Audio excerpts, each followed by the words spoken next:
Hi, it's Chris Watkin here, and I'm with Jim Harris, who's an ex-director of Countrywide and Purplebricks, and now works in the Sean Newman stable as his executive director for Fine and Country Midland and also Newman Property Services. Thanks for joining me today, Jim. Why aren't there more senior women in the estate and letting agency industry? Talk to me.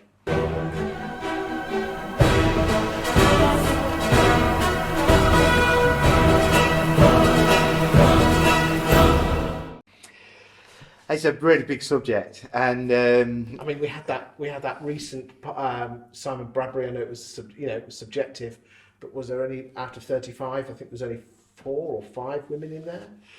yeah, I mean, you only have to look at the statistics, and for example, in the RICS, if you look at how many women are fellows in the RICS, there's less than 4% of women who are fellows of the RICS. If you look at a global industry in the world, there's less than 13% of women in a C-rated job. If you look at the politicians around the world, in all countries, there's less than 11% of women represented in politics. And you just have to ask yourself, why that is. For me, Chris, it's less of a question about why there are not enough women in leadership.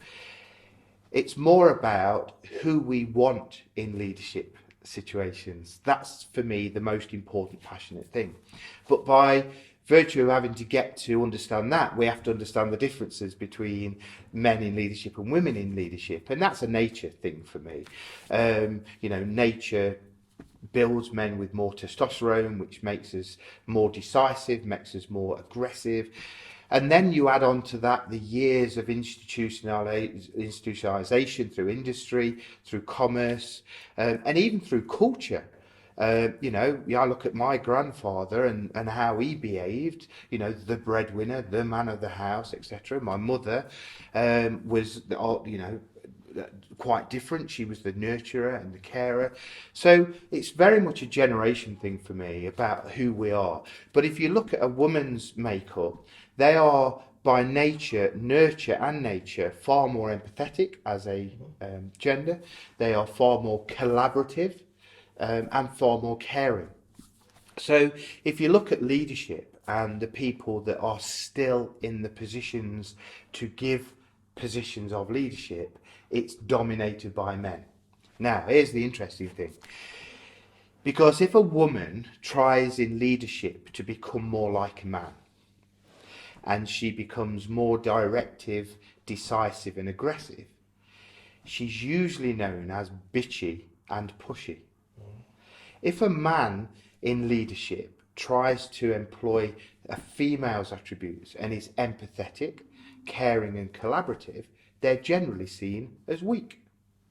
So the question more is, how do we bring the two qualities together and actually understand that in today's world, where a lot of us have been nurtured and cared for, and our mothers have been proud of us when we've shown empathy, they've been proud of us when we've shown care and we've collaborated, and actually have tried to get the aggressive macho image of our fathers out of us.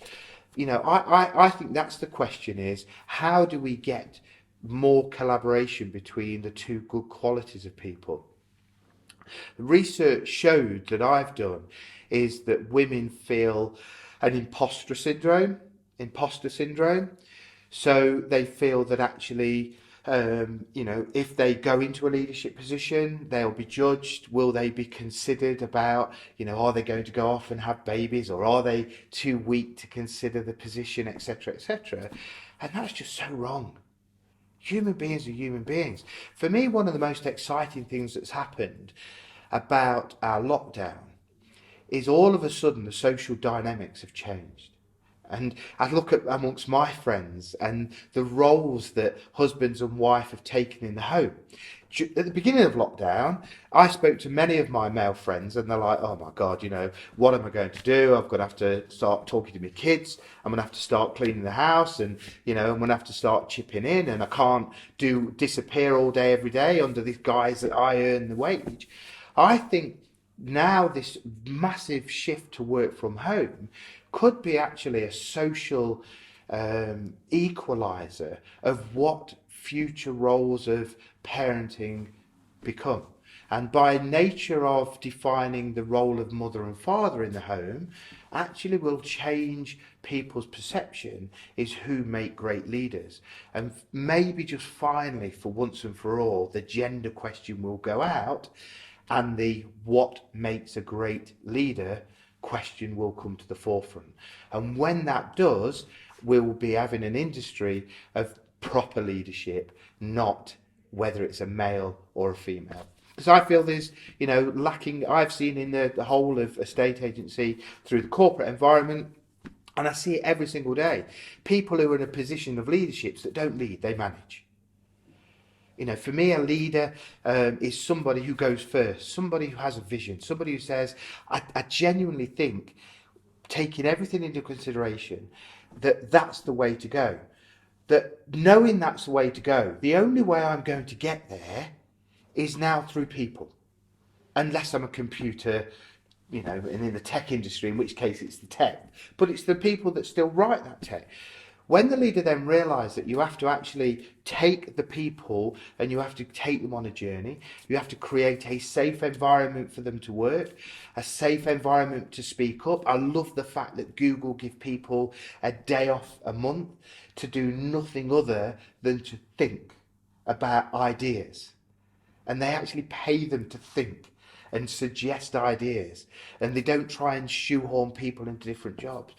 When you create that environment, you have a great leader, you can change the world.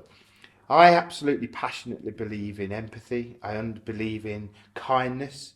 Kindness is most probably the thing that's run through my whole life. Yes, you have to make sometimes decisions that are commercially astute. Sometimes you have to make decisions that the people don't sometimes see as being a positive decision. Same with children. If I tell my 15-year-old daughter she cannot go out to a party till 3 o'clock in the morning, she does not see that as kindness. We know it's kindness. And that's the difference. That's what, for me, strong leadership is.